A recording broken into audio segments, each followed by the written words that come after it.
Thanks for taking care of my mother all these years. Now that her funeral is all wrapped up, I don't think there's anything left for you to do as a daughter-in-law. So could you please move out of the house by the end of the month? Thanks. Huh? What are you talking about? You didn't think that you could keep living in our house, did you? I thought that the estate settlements had just started. I haven't talked to Sean about anything related to that yet. The funeral was just yesterday. You haven't even talked to Sean. Our father has been dead for 15 years, so it stands to reason that I would inherit the house as the eldest child. Well, if Sean is okay with that, then I certainly don't have any objections. Can you ask him about it now? He hasn't come home from work yet. He's got overtime today. If he's not even going to be there half the day, wouldn't it be a waste for him to inherit the house anyway? I'm sure he'd say that I should have it. Even if he did say that, we've been living in this house for a long time, so it would be a little difficult to leave so quickly. We'd need to pack all our stuff and find a new place to live. That's your problem, not mine. Maybe you shouldn't have gotten so comfortable. Did you really think that the house belonged to you two just because you'd been living in it for 7 years? That's not what I'm saying. Now that Mom's gone, could worthless outsiders like you please stop getting in my family's way? You think I'm a worthless outsider? What else could you be? Did you really think that you were counted as a member of our family? Of course I did. That's why I took care of your mother for 7 years. Because we were family. Well, we're not. Though I can't say that I didn't benefit from your mistake. You're always going out wearing ragged old clothes, and you can't be bothered to use any makeup or even get a proper haircut. Forget being your family. I don't even want to be seen with you. I was doing full-time work as a caregiver all by myself. Shopping for new clothes, getting my hair done. Do you really think I had time for trivial things like that? Are you trying to say that Sean and I are the bad guys since we weren't taking care of Mom with you? No, I'm not trying to make you look bad. Well, it's not like you had a job, and you've never been much to look at, so it made sense for you to be the one to stay home and take care of Mom. Don't act like your sloppy appearance was some kind of noble sacrifice. You've been third-rate from the beginning. Why are you being so mean to me? It's not like you couldn't keep your appearance while taking care of Mom anyway. Plenty of other women seem to be able to do the same without any trouble. For example, have you seen Mary Freeman, who lives down the street? I've talked to Mary, and she says she isn't doing the caregiving all by herself. She apparently gets lots of help from both her husband and his older sister. Exactly. She's in the same situation as you, and yet the difference is like night and day. Wait, the same situation? Since when were you helping me? I came by to visit Mom, didn't I? If by visit you mean that you'd stop in for 5 minutes, say hi to your mother, rummage around in the fridge, and then leave, then yeah, I guess you did. I mostly remember that the food I had delivered from the local co-op would mysteriously disappear whenever you came by. See, I helped out a lot. I brightened Mom's day and I even cleaned up the fridge. I think I did a great job. You're joking, aren't you? Of course not. Why would you think otherwise? All I'm saying is that I find it hard to believe that you didn't have time to take care of your appearance, even though I was helping you out with Mom. I don't even know what to say. I'm not going to argue with you. It's not as if a robot like you has the right to argue anyway. Robot? You're basically just a housekeeping robot. That's how my mother thought of you as well. Did she really say that about me? She didn't say it out loud, but as her daughter, I could tell that's what she thought. We were on the same wavelength.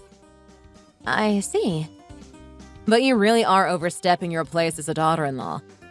Your job as caregiver is done, and yet you're still living in my family's house.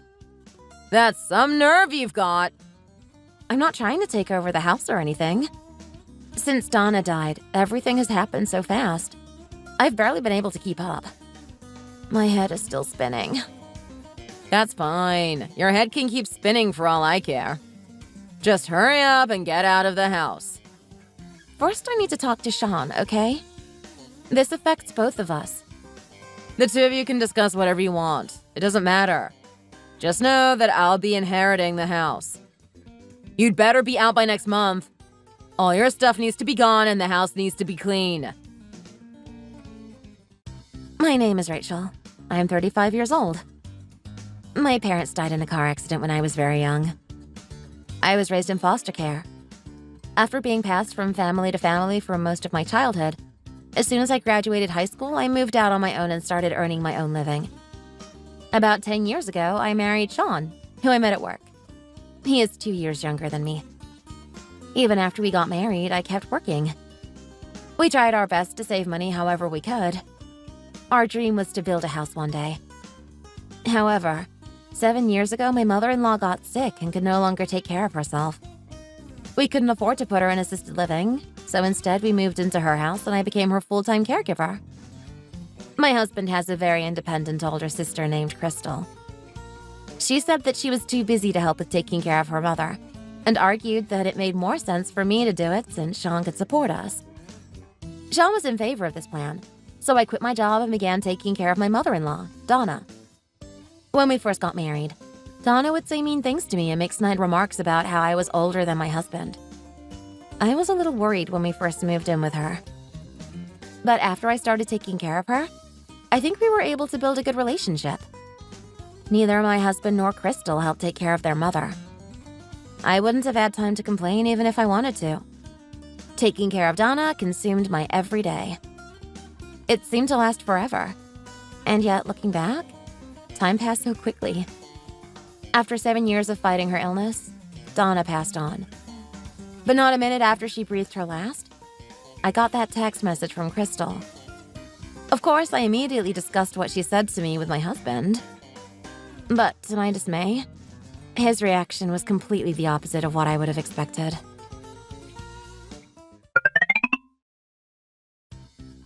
There's something I want to discuss with you about your sister. I already talked to her. You don't have to explain anything to me. Just do what she said and hurry up and move out of that house. Huh? We discussed the inheritance already and decided that she's getting the house and land, but I'm getting the money. It's already decided? Just like that? Why didn't you ask for my opinion? What does your opinion matter? You're not a part of our family. You don't get a say in the inheritance. This doesn't have anything to do with you. I'm your wife! How am I not a part of the family? Give me a break. I haven't thought of you as my wife or even as a woman for years now. What do you mean? Is that some kind of joke? Nobody would want someone who looks like you as their wife. You look like some old woman we picked up off the side of the road. That's awful. How can you even say something like that to me? Sorry to break it to you, but it's the truth. You need to get out of that house and start looking for your own place to live pronto. My own place? Do you mean that you won't be coming with me? Of course I'm not. Who would want to live with an old hag like you? Is there some other young, beautiful woman who you're going to go live with instead? Oh, so you already know about that? Sometimes I'd smell something like a woman's perfume on your business suits. But I believed in you and trusted that you weren't seeing someone else. Sorry that your belief in me was all in vain. Anyway, I'll be divorcing you immediately. How can you say that like it means nothing to you? Well, it's true that getting a divorce the minute that your parent drops dead does look a little bad. So I was originally planning on waiting a couple of months or so before the divorce. But if you already know about my affair, then we might as well get it over with now. So you're not just betraying me with another woman, but you kept me around all this time just so I could take care of your mother? And now that she's dead, you're throwing me away. Just how terrible of a person can you be? You can say whatever you want about me. It doesn't matter. You've just been a housewife for all these years. You don't have enough money to hire a lawyer and contest anything. There is nothing you can do to me. If that's your attitude about me, then I won't hesitate to leave. Great, that's perfect. I went ahead and put the paperwork for the divorce in the living room, so could you go ahead and fill it out? I'll submit it later. Fine. Starting today, I'll be living with my girlfriend. But just because I'm not around doesn't mean that you can keep living in that house. You better be out of there by the end of the month, just like my sister said. I have no intention of staying any longer than it takes to move out. Oh, and you better clean the place up before you leave. If it's not to my sister's liking, then you'll be hearing it from me.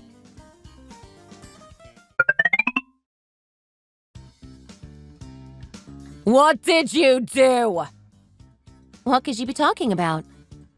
Today I was supposed to move into my mother's old place, but the house is gone. Oh, well, you see, I was just doing what you asked me to. You wanted me to clean everything, right? So I cleaned up the house and made it a perfect empty lot.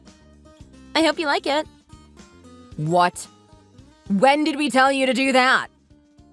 You did ask me to clean everything up, didn't you? We meant that you needed to clean the inside of the house, you idiot! Not remove the whole house from the lot! Oh my, really? I must have misunderstood you. You. Is this how you try to get back at us for making you leave? We won't forgive you for this.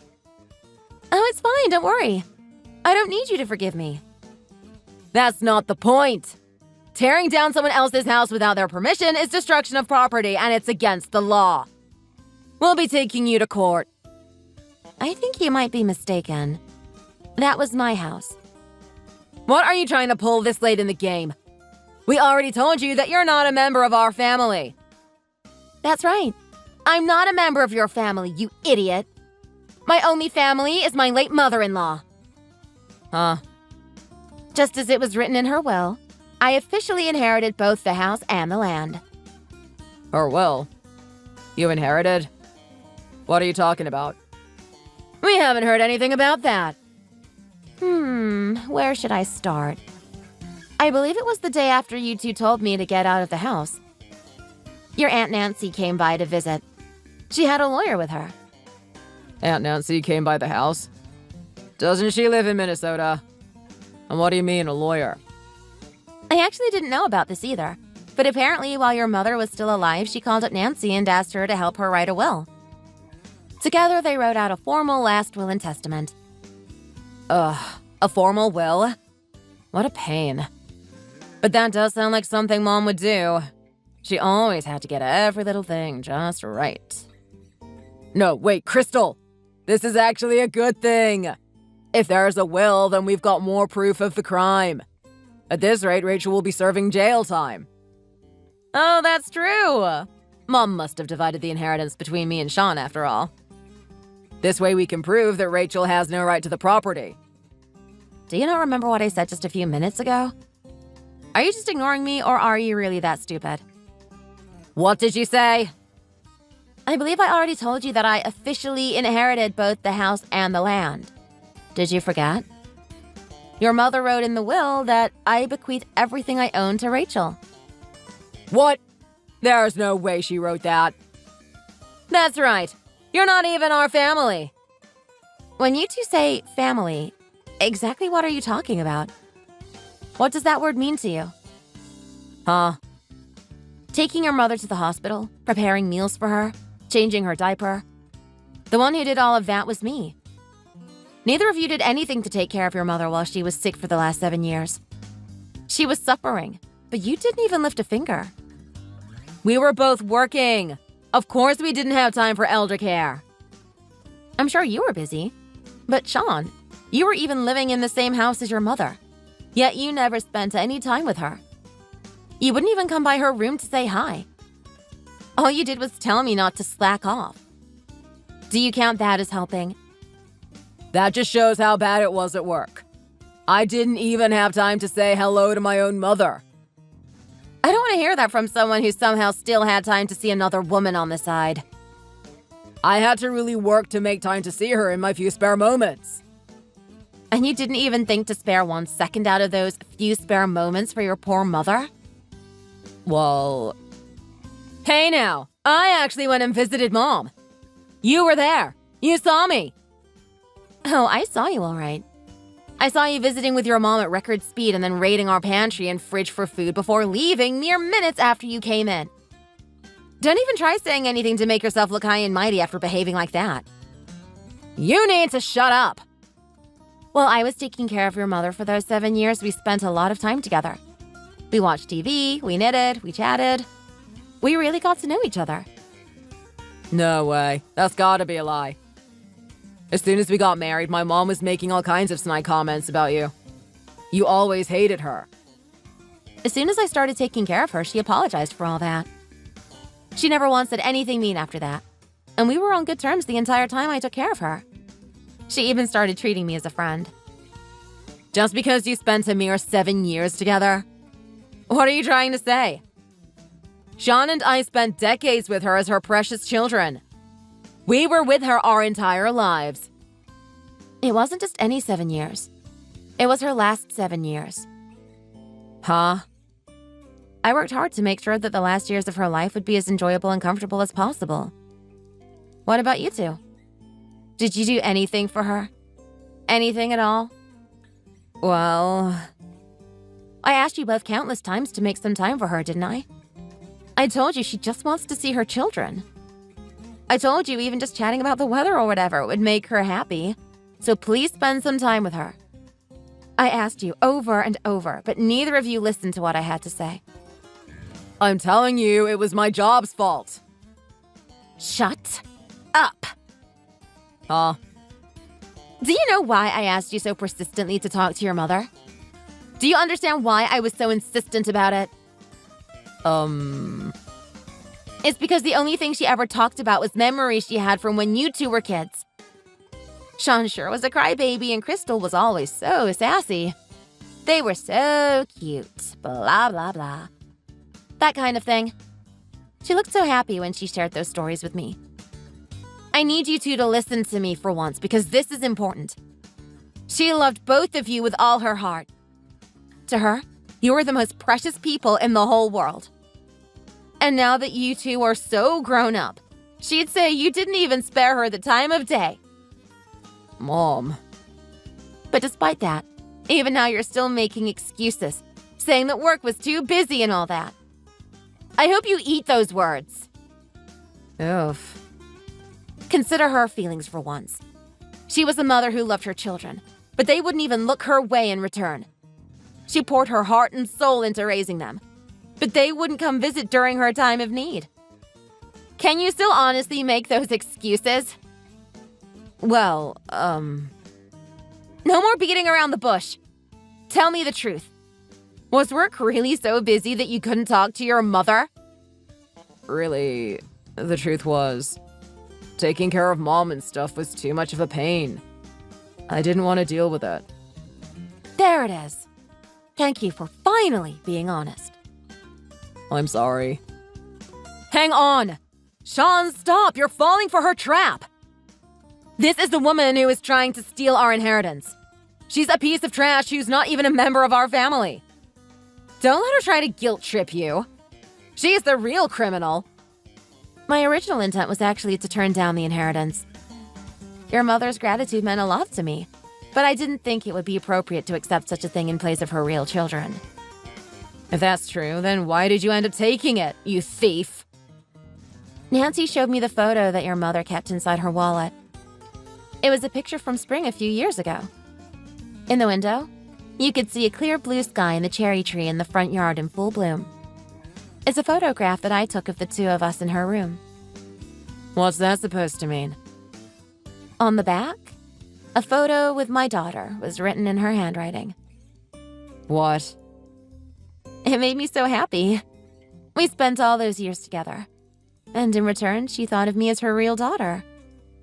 During our time in that house, at least, she thought of me not just as an in-law, but as her real family.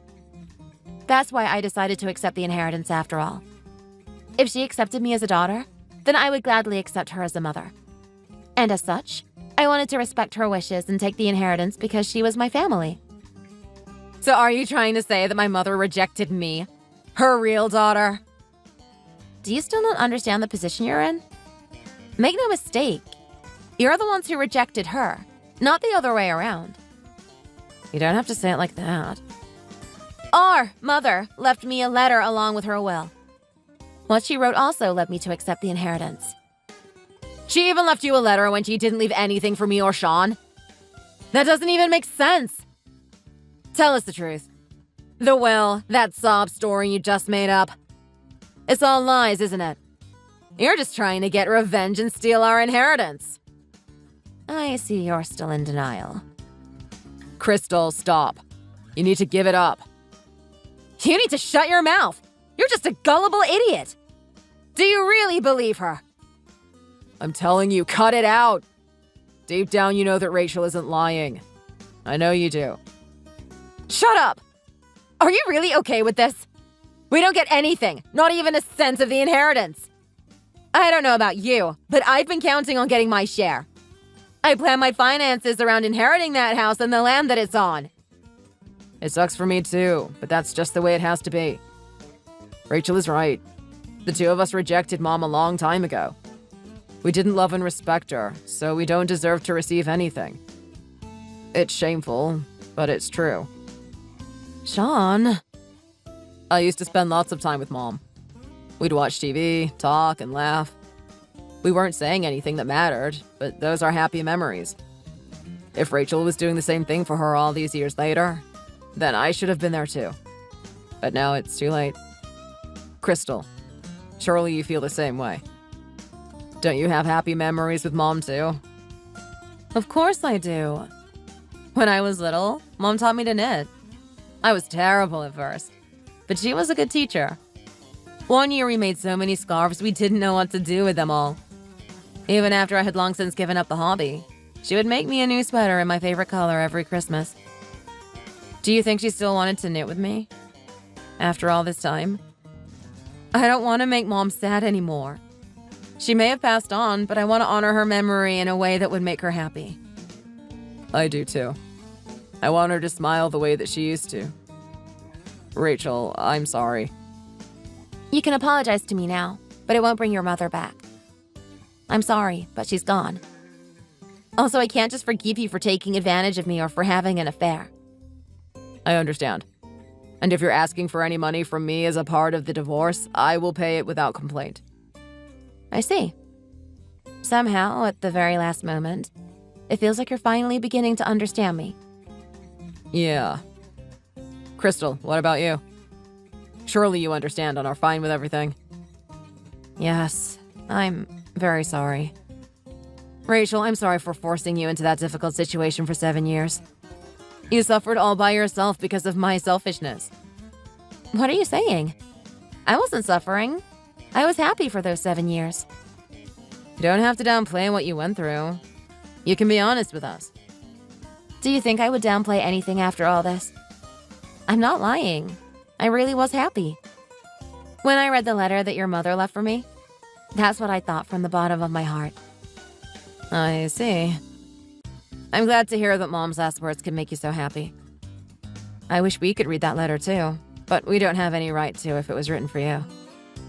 If you've really changed your heart, then I think that the best thing you can do is visit your mother's grave and bring her some flowers every once in a while. I'm sure she would appreciate that. You know, she always kept a vase of flowers in the house. From now on, I'll be sure to visit her like I should have been doing when she was alive. I'd talk to her too, but I don't know if she'd be able to hear me. Rachel, I can't apologize enough for all this. I am truly sorry. And thank you. Both for taking care of Mom and for helping us realize what we did wrong. I'm glad you were able to realize where you went wrong. I only wish I had been able to get through to you sooner. I don't know if I'll see either of you ever again, but please, always remember your mother fondly, okay? Goodbye.